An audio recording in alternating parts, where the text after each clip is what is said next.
In tonight's headlines, the Department of Youth Services discusses the 2019 Belize Youth Awards, public officers develop skills in managing human trafficking cases, and entrepreneurs learn about the benefits of the MSME Enhancement Program. These stories and more on this week's edition of Belize Now. Thanks for joining us on this Friday, July 26, 2019. I am Erin Guzman. The Department of Youth Services, DYS, in the Ministry of Education, Youth, Sports and Culture is now accepting nominations for the 2019 Belize Youth Awards. As the DYS continues to welcome nominees, our Belize Now team found out more about the purpose of the awards and caught up with a couple of past recipients. Janelle Rodriguez has the story. This year's award for Outstanding Young Musician to Musa Shaheed. Every year, the government of Belize, through the Department of Youth Services, recognizes youth from around the country who are excelling in various areas at the Belize Youth Awards ceremony. The skills, achievements, and contributions of young Belizeans are highlighted in 16 categories at the annual ceremony. Aida Escobar, Communications Officer at the Department of Youth Services, spoke to us about the significance of the award ceremony. The Belize Youth Awards is something we're really proud of and we look forward to annually. And we really want our young people to be excited about it because it's our way of highlighting them, highlighting the diverse talents that they have. I mean, throughout the country, young people are really talented in different categories, whether it's entrepreneurship, whether it's leadership skills through their athletic abilities or academic excellence.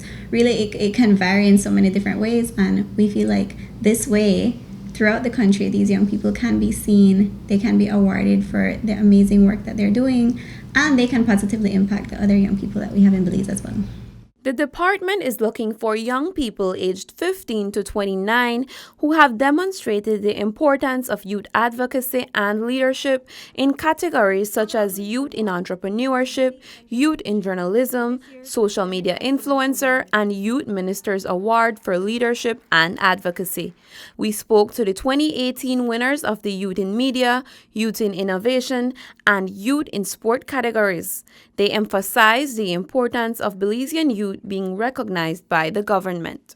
It's extremely important to highlight the good that especially our youth are doing out there. And sometimes, you don't get to see that with them being scattered all over the country. So especially the youth awards like this that gathers youth from everywhere around the country and they get to showcase what they've done and be acknowledged and recognized for it, extremely important. It boosts their confidence as well. To be acknowledged and recognized is always something that makes you feel good about yourself, and especially I've been going through the college application processes, it makes you feel, and you can tell people this, I've won X, Y, and Z awards for doing my work, right? So it's not just all in vain, this is what I've done and this is what I've earned for it. Sometimes you feel like you're doing something for no reason, and in this case, when the Department of Youth Services recognize these youth, it gives them that that motivation that, okay, I have my government supporting me, I have people supporting me, and that gives them the drive to, continue doing better. It let me realize that they recognize what I'm doing, and not only for the fame, but it also make me feel like, oh, I'm not, I have my country on my back. For instance, when I go out, I know that I have the support back home. As stated by the Director of Youth Services, Alison Brown McKenzie, there is talent, leadership, innovative ideas, and a wealth of knowledge that can be learned from our youth. We simply must give them the platform to share it with us. And the public has the opportunity to do just that by making nominations for the 2019 Belize Youth Awards. Nominators must fill out an application that includes a description of the development work and how it makes a positive difference to the lives of others, written in 500 words or described in a 3-minute video. A copy of a valid Social Security card or Belizean birth certificate, one reference letter, and a current passport-sized picture. Deadline for submissions is Thursday, October 11, 2019 at 11:59 p.m.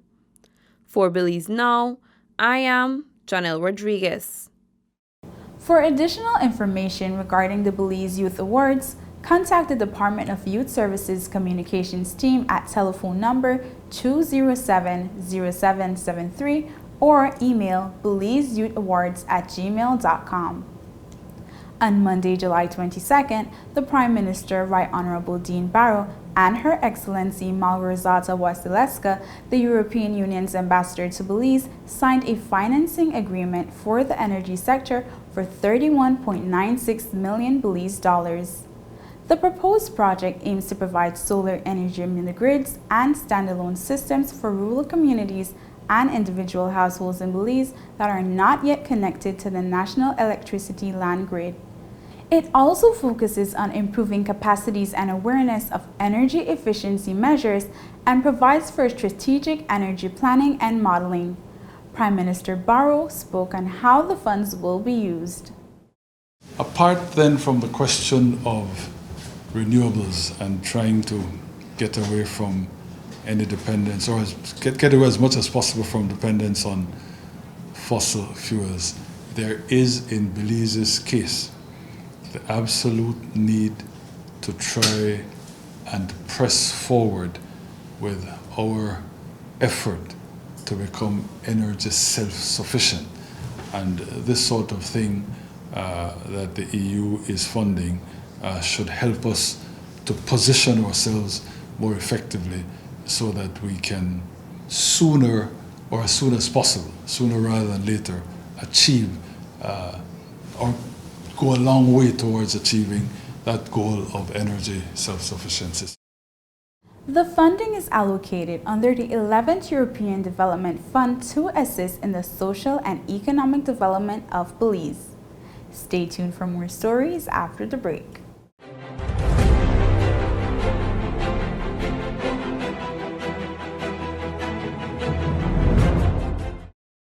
On Wednesday, May 8th, Belizeans soundly decided to take the unfounded Guatemalan claim to the International Court of Justice, the ICJ. According to the special agreement, this is what happens next. 1. By June 8, 2019, the government of Belize will submit the 2008 special agreement to the ICJ. Guatemala has already done so since their referendum was held in 2018. This will give the ICJ official authority to hear the dispute and to deliver a final binding result. The ICJ will then prepare a notice of when the trial will commence. 2. Next, Guatemala will have up to 1 year, that's 12 months, to submit their case to the ICJ. 3. Belize will then have up to 1 year, that's 12 months, to respond to Guatemala's submission. 4. From there, Guatemala will be given up to 6 months to reply to our arguments, and 5. Belize will then have up to 6 months thereafter to reply to Guatemala's response. 6. After the period of written arguments ends, the ICJ may allow additional pleadings, including oral arguments, and would set deadlines for those. 7. Once the timeline for arguments has ended, the ICJ will deliberate and make a ruling in accordance with the instructions and authorities granted to them by Belize and Guatemala, as per the 2008 special agreement. 8. After the ICJ's ruling is delivered, Belize and Guatemala will have 3 months to establish a joint commission to physically demarcate the boundaries between the two countries in accordance with the ICJ's ruling. The entire process will take no less than 4 years and can be as many as 6 years. This ICJ process will bring a final end to this long-standing Belize-Guatemala dispute. Belize and Guatemala will be able to put old divisions and antagonisms behind us and ensure that peace, development, and cooperation prevail.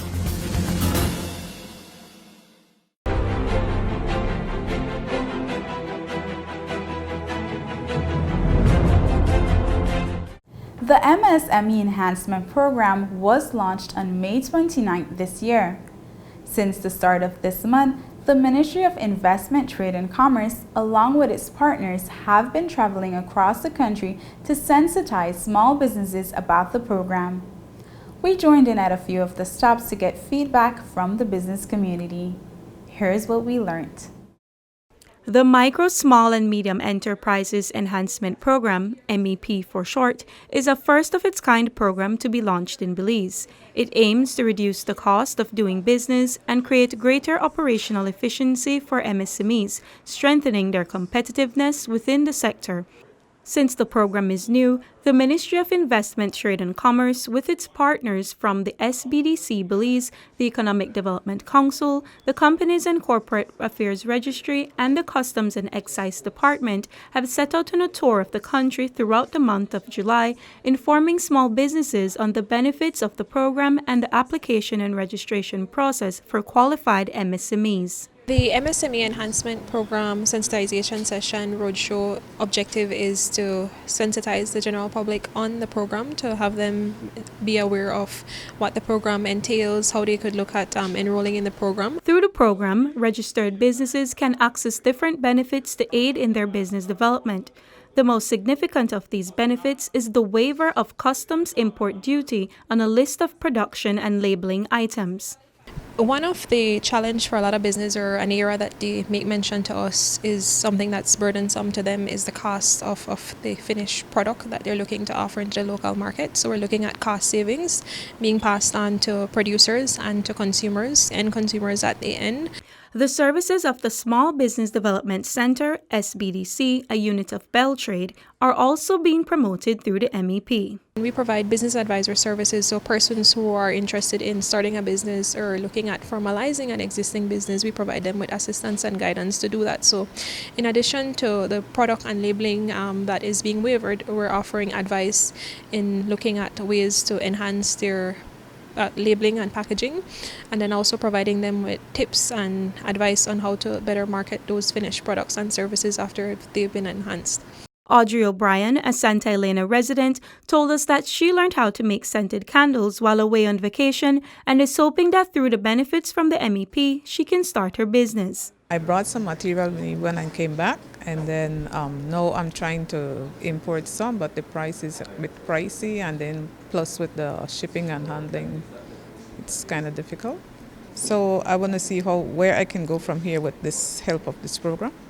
We also asked a few other attendees at the sessions what their thoughts were on the program. I think it will be a very beneficial addition to trying to find my resources and import them, the input, the raw material. There is already another component of it that I was using, which is the added imports that fall under a different tax bracket. And I think this is going to be even a new addition that's going to propel it to a new level to bring down costs and become competitive. Definitely the program that I came to learn of just a while ago would definitely benefit us as a small enterprise here in Belize. We do importation of the packaging materials that we use to produce our cleaning products, to have our cleaning products there on the shelf, to have our agricultural product as well in the field. And the reality is these packaging materials tend to come out almost 50% of what the cost is. Getting at least 15% off, at least from what I'm seeing from the HS codes of the products that we are importing, that could be a big deal in terms of the price that we are offered, more the profitability as well. So I see it as something very beneficial, because if you can import the items that you need to package your stuff, it will bring down the cost of your product that you're selling locally, and hence can compete with those that are imported. I certainly think that it's going to go a very long way at making the businesses in Toledo District competitive. One of the main challenges that micro, small and medium-sized businesses face is access to adequate packaging materials and exemption of duty for these materials. And so certainly I think that this program will impact positively in that area. It is important to note that even with the customs waiver, other taxes such as general sales tax and environmental tax remain applicable.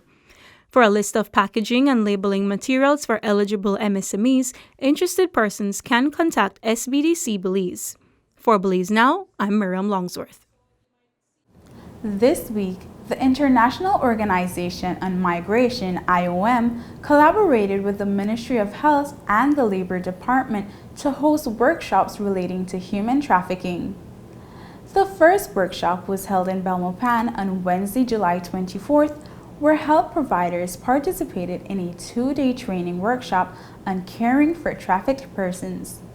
The participants are now better equipped to handle suspected cases of human trafficking and can care for recognized trafficked persons. Dr. Julio Sabido, who is the Ministry of Health's representative on the Anti-Trafficking in Persons Council, noted that the training comes at an opportune time with the current refugee crisis. This training will help the healthcare providers who are medical practitioners, nurses, social workers, counselors,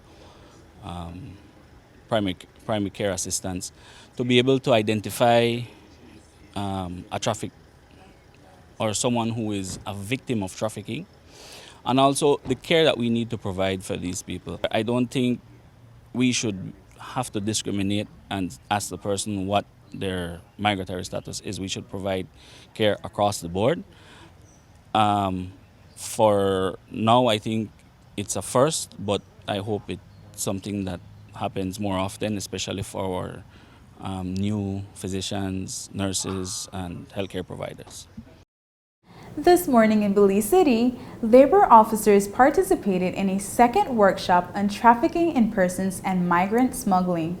Speaking at the ceremony, Dr. Honorable Carla Barnett, Minister of Labor, reiterated the important role of labor officers in combating this issue.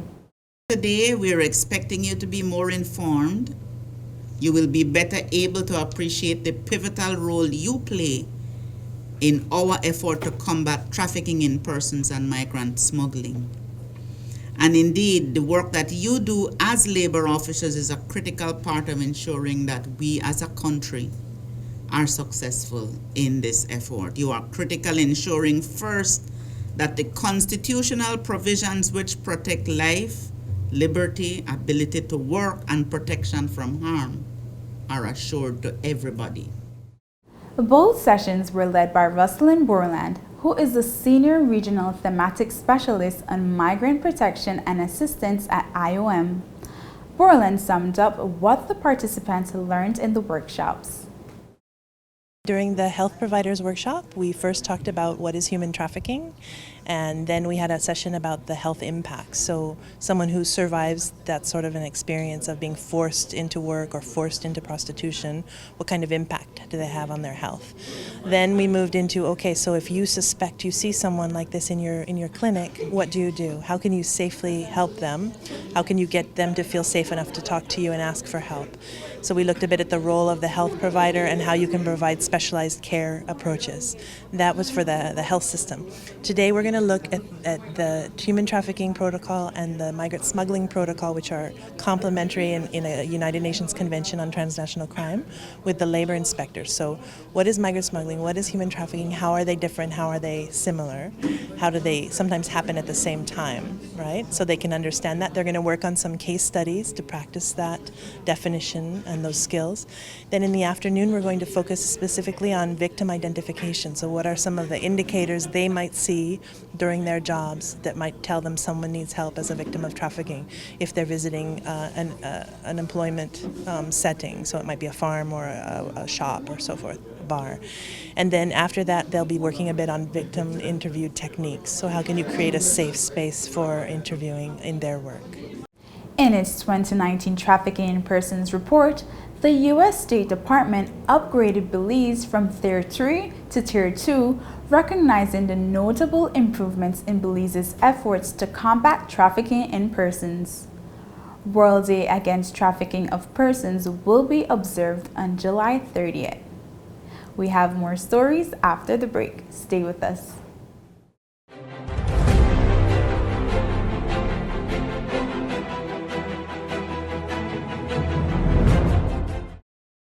On Wednesday, May 8th, Belizeans soundly decided to take the unfounded Guatemalan claim to the International Court of Justice, the ICJ. According to the special agreement, this is what happens next. 1. By June 8, 2019, the government of Belize will submit the 2008 special agreement to the ICJ. Guatemala has already done so since their referendum was held in 2018. This will give the ICJ official authority to hear the dispute and to deliver a final binding result. The ICJ will then prepare a notice of when the trial will commence. 2. Next, Guatemala will have up to 1 year, that's 12 months, to submit their case to the ICJ. 3. Belize will then have up to 1 year, that's 12 months, to respond to Guatemala's submission. 4. From there, Guatemala will be given up to 6 months to reply to our arguments, and 5. Belize will then have up to 6 months thereafter to reply to Guatemala's response. 6.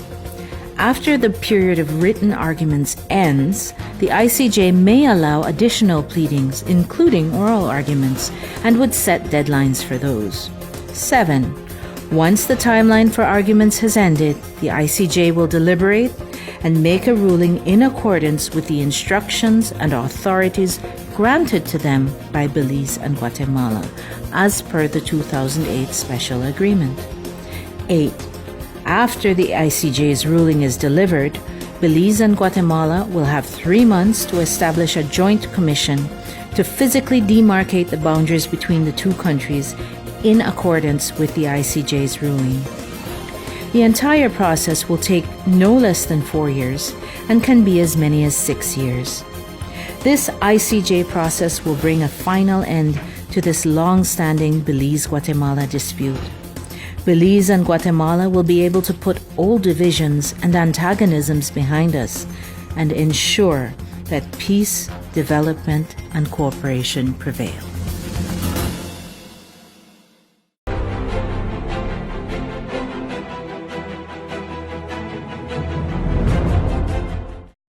On Tuesday, July 16th, an entrepreneurship workshop was held in Belize City.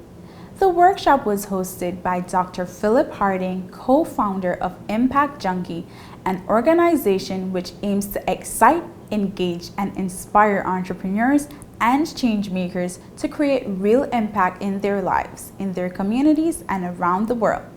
Janelle Rodriguez tells us more. The government of Belize investment arm, Beltrade, in partnership with the U.S. Embassy, hosted an Impact Junkie workshop in Belize.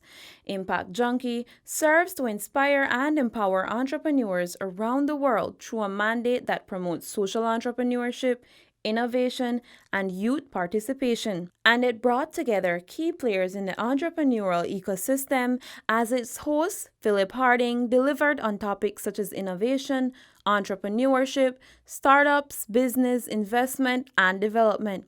We spoke to Harding, who is also an engaging speaker and former White House advisor, and he told us more about what Impact Junkie is looking for in Belizean entrepreneurs.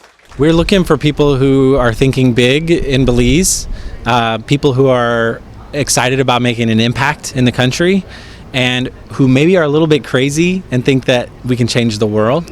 And we hear people saying Belize is small but has a big impact, and we want to be a part of that. So if we want to meet people that are interested in thinking big and dreaming big and bringing sustainable solutions and stirring up entrepreneurship and investment in the country, and we want to partner with you, and we want to help. And so that's why we're doing this event here today. What did these current and future entrepreneurs learn from the training? How to dream bigger, think bigger, how to understand the problem you're trying to solve and the impact you're trying to create, and really being driven by the problem, not just the solution. And so we're working through that actually right now, and people are inside working on Empathy Map and trying to understand their customer and understand what problem they're trying to solve. Some of the entrepreneurs who attended the workshop told us what inspired their participation. Because of how Dr. Philip has social impact, and he works with entrepreneurs, I felt that it was important for us to attend to find out different ways how we can help entrepreneurs such as myself, such as Mervyn, and such as different people who are here today to expand their businesses outside of Belize. So that's exactly what we're trying to figure out as we go along here at the workshop. So I think it is very good to come to workshops like this because it keeps you current and updated, because you always learn something new. There's always room for learning in the marketplace and to empower myself and other women as well in their businesses. Harding, who has a long list of accomplishments ranging from his presidency at Harvard University to his time served in the White House, gave some advice for those who are or want to be successful entrepreneurs. To be a successful business person, why do you have a business? Answering that question. Is your business solving big problems? Are you focused on a big need that's creating value in lives? That's what you need to be focused on. Not just about the idea of opening a business because it's going to look like every other business, but having it being rooted in what you feel you were created for, your passion, purpose, and calling, and letting that drive you.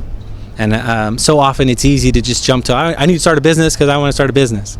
But entrepreneurship is bigger than just business. Entrepreneurship is about understanding needs and bringing solutions to solve big problems. For Belize Now, I am Janelle Rodriguez. And that's it for this edition of Belize Now. If you want to provide feedback or send in your comments, please feel free to email us at info@pressoffice.gov.bz or visit our Facebook page and let us know what you think. We look forward to hearing from you. From all of us here, have a great week. Until next time.